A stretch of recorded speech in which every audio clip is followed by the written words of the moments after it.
great day. Welcome to Pearl TV, and in this video ay i-share ko lamang po sa inyo kung ano yung ginawa ko today sa aking kitchen. At iyan po ay isa sa aking mga ginawa today for our snack in the morning. Gumawa po ako ng papaya smoothie kasi napaka-healthy din po ng papaya, lalo na sa mga kids. Ayan po, as you can see, biniblender ko po ang papaya. Hinaluan ko po yan ng condensed milk at saka ice na biniak ko.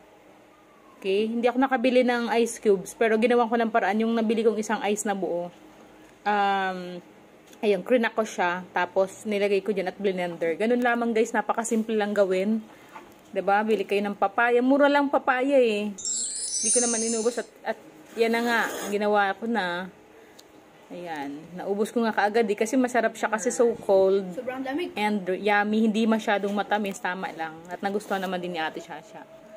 At salamat sa inyong panonood. I hope you would love to give a like, comment, subscribe, and ring the bell button in order for you to be get notified whenever I share another vlog. Thanks for watching guys. Bye and God.